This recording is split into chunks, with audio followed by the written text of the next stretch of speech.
Welcome back, everyone. I'm Zell, and today we've got a steel wheel to look at.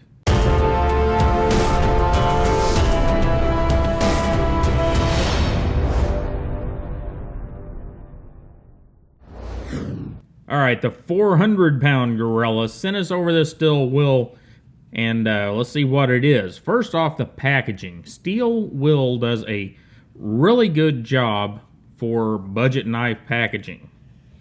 This is from the Urban series. They've got their web address down there, got their logo here, and we have steel wheel F25 Modus D2 satin FRN blue. And of course, UPC symbol, because we got to have that to keep stock control, right? Abso-freaking-lutely. And inside the box, we have a steel wheel little thing. Congratulations, Urban Series, etc., etc. All the cool stuff that some knife companies send with their knives. Others don't. You can spend a whole lot of money on a knife and get nothing but a little baggie in a box that's too big for the knife. And then we have our inspection date, model on this card. It's a certificate of authenticity. Kinda cool. And then getting to the good stuff. Inside our little box and down in this little baggie, we have the steel wheel Modus. The Modus. You guys know, we're going to take a step back a few months here. This is the CutJack. This was Steel Wheel's first foray into the semi-budget market at around the $40, $45 mark. And it was a good one. Now, it was universally loved by every reviewer that got their hands on it, except me, of course, because that crosshatch pattern just didn't do it for me. You can pick up that crosshatch pattern out of just about any graphics program, 3D program, whatever, throw it on whatever you're doing, and it just seemed lazy to me and boring. Well, we can set this one aside now, because I'm not going to say it's a revelation, but this rock pattern that we put on the Modus is way, way, way better than that crosshatch. And they did some things for us. We still have great screws. If you watch the What's Inside video, I mean, look at that. Where's my... Okay, we're going to have to use this little T6. And I don't know if we can see it as well or not. But we've got really, really good screws. We still have the not my favorite pocket clip, but look how well they've done here. Their molding is really clean. There's not any mold lines that I can see on the outside of the knife. So they've ran the mold from the inside, or they've cleaned it up really, really well. They've used good hardware. We've got a much better grip pattern in here. And they threw us a bone with an aluminum backspacer, anodized aluminum. I'm not sure what type of aluminum. I tried to call Steel Wheel, couldn't get a hold of anybody here during the holiday season. It doesn't feel, whenever I had it out, it didn't feel like 6061, but it is aluminum of some sort and looks great. And our outside dimensions have changed a little bit from the CutJack. We went to 4.39 for a total length, 0.48 for a thickness, and closed height of 1.34 with an open overall length of 7.64. And it's just, I don't know, it's kind of a revelation. It's a much, much nicer knife. So let's get some size comparison out of the way. We've got our Rat Model 1, of course.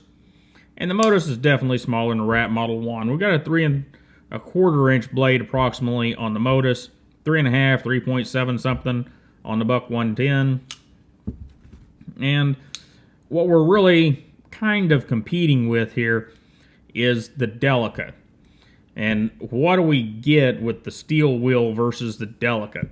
Well, we're getting a little more handle, a little grippier, a little thicker, a little more to hold on to. You know, the Delica handles are always great, but they are kind of thin, they're kind of small, and we're really, in my opinion, getting a way better steel at a better price over the Delica. You know, your VG10, we've had this discussion bunches of times now. I don't care for Spyderco's VG10 because Spyderco's version of VG10 loses its fine edge extremely quickly. It does hold a working edge, if you will. I mean, it's still sharp, but it's not like shaving sharp for quite some time. D2 is a steel that is in some ways, and people will argue this one, some ways similar. You can get D2 down to a super fine edge and it'll hold it for a reasonable amount of time, but it will hold that mostly sharp, a little bit toothy working edge for a long, long time. And that's one of the beauties of D2. It's not a steel that you, if you're using the knife for tasks that you don't have to have that fine edge with, it'll stay what seems like sharp for a long, long time. Now, it is harder to sharpen, but, you know, you get what you're buying there, I guess I should say. If you want to sharpen the knife and keep a fine edge on it, the VG10, you know, it's okay, but you're going to have to be sharpening and stropping every day or every couple days. The D2, you kind of sharpen it up and, well, you forget about it for a while. And that's kind of what I like. And now moving along to the star of this show. What we have is that piece of D2, and we're at 3.27 inches long, and it's flat ground, finely finished, kind of a satined belt finish, and it's a consistent finish across the knife and the flat, so nothing fancy there. We got Still Will on this side and Modus F25 on this side and the steel designator, so they didn't billboard it up real bad. And it's got what we're going to call a sheep's foot, but get a look at the way this is shaped. You're still going to be able to pierce with this blade. You're still going to be able to get into packaging, all those things that you could do with a drop point. So even though it is a sheep's foot, the belly of this blade and the tip are going to be really good for your everyday carry tasks. And flat ground, fairly thin behind the edge. It makes a really good slicer. And let's see. That is straight out of the factory. I haven't done anything with it, and I'm pretty sure that the 400-pound gorilla who offered this knife up for review did not do anything with it either. Pretty sure it's pretty much brand new whenever he sent it over this way, and we really, really appreciate that. So, blade-wise, we've got a really nice shape. We've got a little bit of jimping up here, and our edge termination is done well. Steel Will spent some time listening to the reviews. They spent some time figuring out what we wanted. They didn't just make whatever knife they felt like making. And that is a beautiful thing. And from here, we'll go to our pause and read card, and then I'll be right back with you.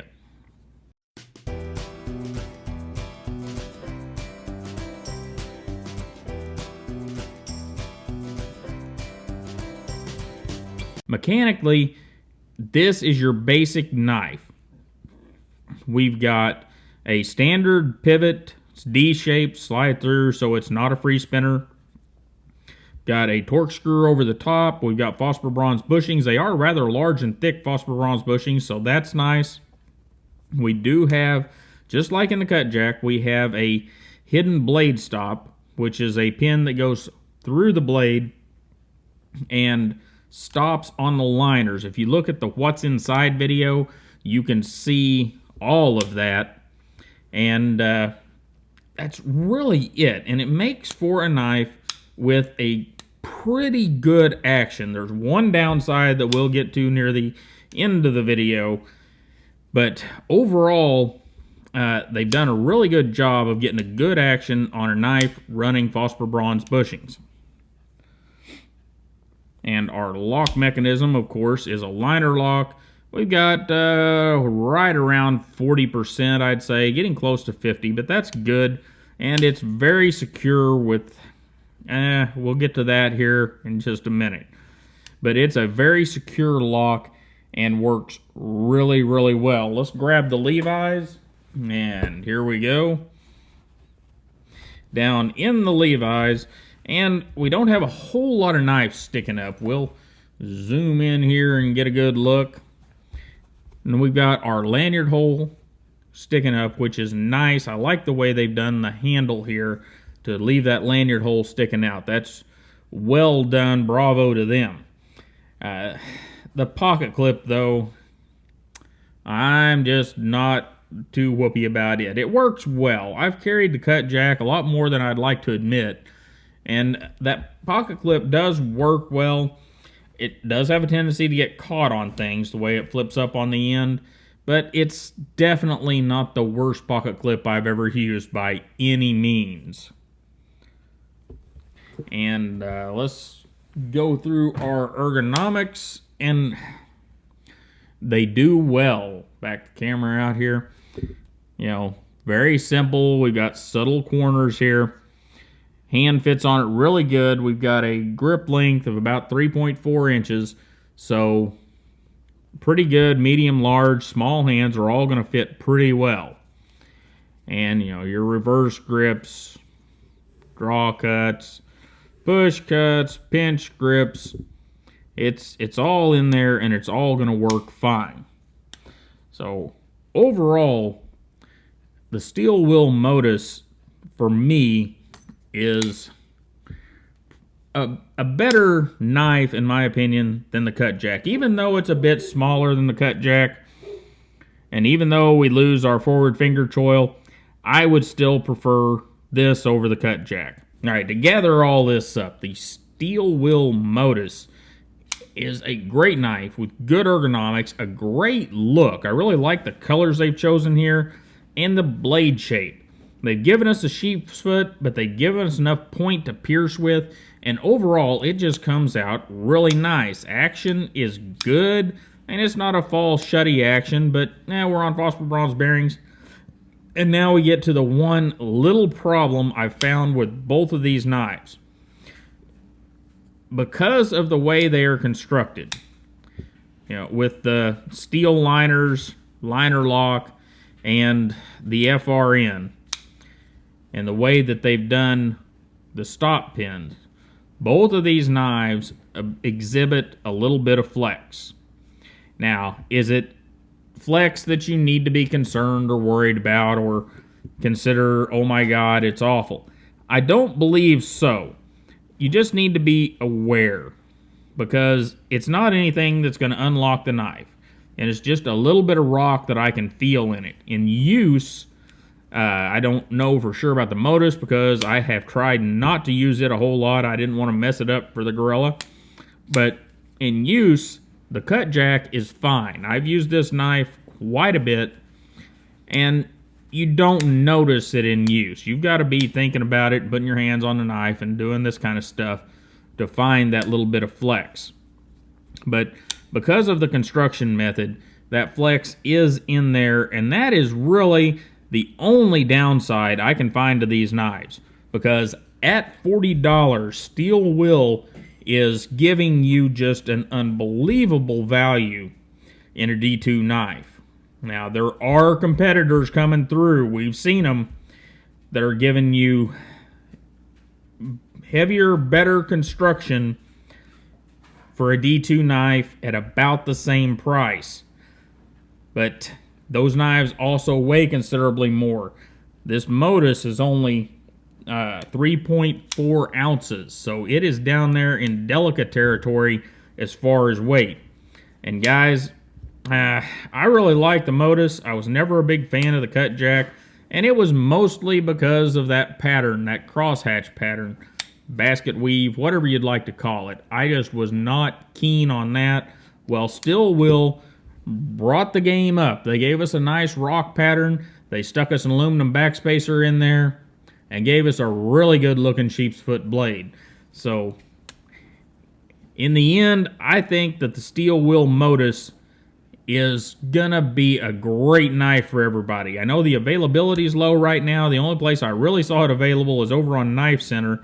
Everyone else is sold out, it seems.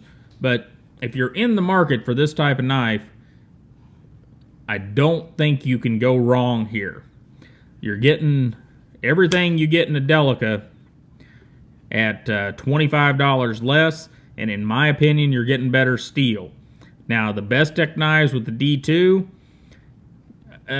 they may be a better deal at $50, but you're also trading in that weight, because this one is going to be probably an ounce or so lighter than any of the Bestechs. They've got a heavier construction with the G10 and the steel liners, but they do have bearings. They do have a great flipping action, so it's going to be a tough call.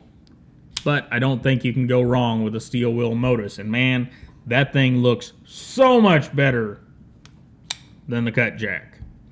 You guys have a wonderful day. Don't forget to like, share, and subscribe. And I will see you next time.